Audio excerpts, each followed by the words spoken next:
ভিক্ষা করাটা তো নিম্ন স্তরের কাজ, একবারে নিচা কাজ। ভিক্ষা করতে যাবো কেন? মানুষ যা চেষ্টা করে তারই প্রতিফলন সে পাবে। সূরা নাজমের ৩৯ নম্বর আয়াতের এই কথা আমরা অনেকেই জানি। তেমনই এক গল্প মন কেড়েছে বহু মানুষের। ৭০ বছর বয়সের কৃষক আব্দুল মান্নান ব্রেন স্ট্রোকে এক হাত এক পা অক্ষম হওয়ার পরও ভিক্ষার পথ এড়িয়ে বেছে নিয়েছেন কঠোর পরিশ্রমের পথ। শারীরিক অক্ষমতার পরেও যখন সর্বহারা তিনি, তখন ভিক্ষাবৃত্তির পথ বেছে না নিয়ে একটি ওজন মাপার মেশিন দিয়ে চলছে তার জীবন জীবিকা।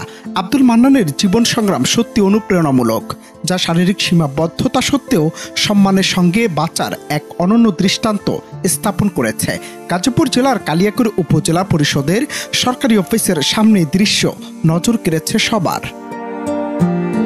মান্নানের এই কর্মী পথ দর্শনটির আজকের সমাজের জন্য একটি গুরুত্বপূর্ণ বার্তা বহন করে। তিনি অকপটে বলেন, ভিক্ষা একটি নিম্ন পেশা। সুস্থ থাকতেও কখনো মানুষের কাছে হাত পাতেনি, এখনো হাত পাততে চাই না, কর্ম করে খেতে চাই।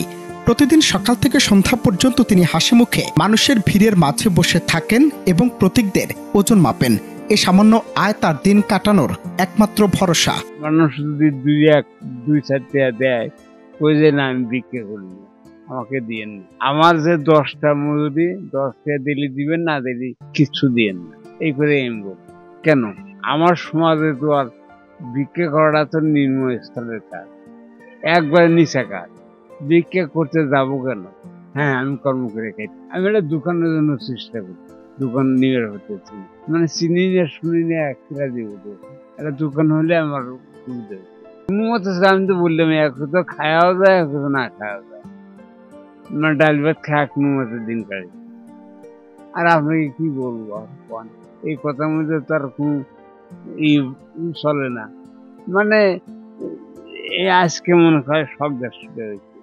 আজ মনে করেন এই যে ইলেকশন হয় মেম্বারি, ওই দিনে আমি অ্যাক্সিডেন্ট করছি। ওজন আশা করতেছি প্রায় মাস আগে হয়েছে না, এই রোজাই তাই গেলেই চলে না। দেখবি তো ছেলের দুই ছেলে মেয়ে স্কুলে পড়ে, খরচ দিতেই তার দান সহায়তা করার মতো ক্ষমতাই নিজেই তো দেখ। হ্যাঁ, আমার ইনকাম দিয়ে আমার মানুষ হয়ে দিবে। এই 150 টাকা পাই, বাসা ভাড়াটা দিয়ে খালি বাসা ভাড়াটা ঠিক আছে, তাছাড়া খাওয়া ঠিক আছে। স্থানীয়রা তার এই আত্মমর্যাদা সম্পূর্ণ জীবন যাপন দেখে অনুপ্রাণিত হন এবং সুযোগ পেলেই তার কাছে ওজন মাপেন। তারা মনে করেন আব্দুল মান্নান শুধু একজন প্রতিবন্ধী নন, তিনি আত্মমর্যাদা এবং জীবন সংগ্রামে না হারার এক জ্বলন্ত প্রতীক। মান্নান সমাজের প্রতিবন্ধী মানুষদের জন্য একটি সুস্পষ্ট বার্তা দিয়েছেন। আত্মনির্ভরশীলতার প্রথম ধাপটি নিজের থেকে শুরু করতে হবে। যদিও তিনি সমাজের সহযোগিতা প্রত্যাশা করেন, তবুও তার মূল বিশ্বাস হলো নিজের চেষ্টাই সমাজের সবচেয়ে বড় শক্তি। উপজেলা প্রশাসনের সামনেই যে ব্যক্তিটিকে দেখতে পেলাম, একজন বৃদ্ধ মানুষ, তেমন কর্মক্ষম না বলা যায়। এত সমস্যা থাকার পরে উনি ভিক্ষা করছেন না, উনি একটি যন্ত্র নিচে রেখেছেন, যেটা হলো ওজন মাপার যন্ত্র।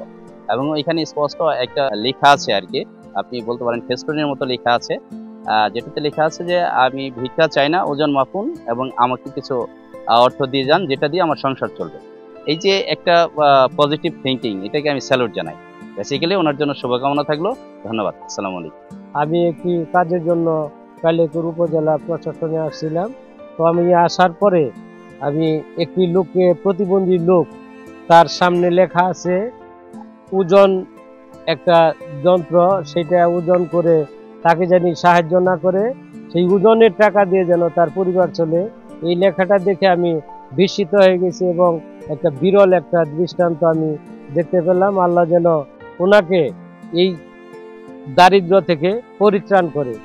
ওনাকে আমি রেগুলারলি দেখি প্রায় যখন আসি উপজেলায়। উনি আমাদের সমাজে যে অনেকেই আছে যে অনেকে কিছু করতে পারতেছে না বা অনেক এক পায়ের সমস্যাও, এরপরে উনি ভিক্ষা করতেছে না, উনি নিজে একটা কিছু করতেছে যে এখানে একটা ঈদের আপনার ওজন মাপেন, আমাকে কিছু টাকা দিয়ে যান ওজন মাপার বিনিময়ে, কিন্তু আমি ভিক্ষা চাচ্ছি না। আজকে সকালবেলা আমি যখন এখান থেকে যাইতেছি, উনি আমাকে এইটা কথা বলছিল। আমার একটা সময় ছিল না দেখে আমি ওজনটা মাপতে পারি নাই, কিন্তু মাঝে মাঝে মাপা হয়।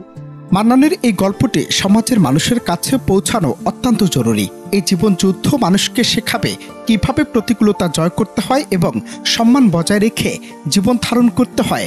অনেকের ভাষ্য, প্রতিবন্ধকতা কোনো বাধা নয়, হৃদয় সংকল্প থাকলে ছোট একটি ওজন মাপার মেশিন হতে পারে জীবিকার পথ। আর এই পথ বলে দেয় মানুষের সবচেয়ে বড় শক্তি তার ইচ্ছা শক্তি, আর প্রতিবন্ধী হওয়া মানেই থেমে যাওয়া নয়। এমনই এক অন্য দৃষ্টান্ত গড়ে তুলেছেন আব্দুল মান্নান।